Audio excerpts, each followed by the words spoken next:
Hi everyone. Today I show you to change Maysphere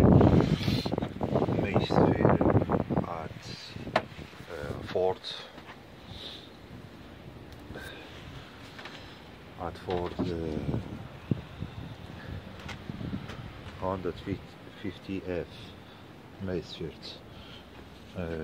First you can take yeah here.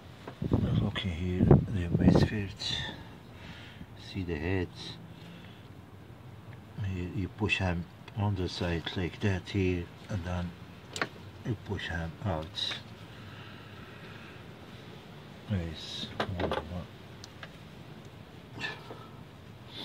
You have here one knop that makes here push up and down, and then you put him. Then you take new one.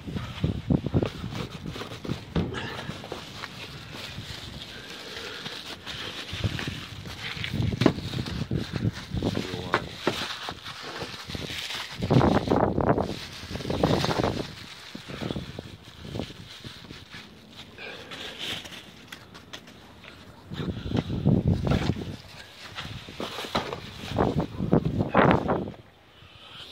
New one.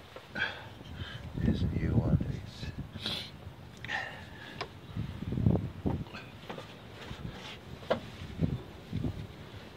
through like that. Push him like here.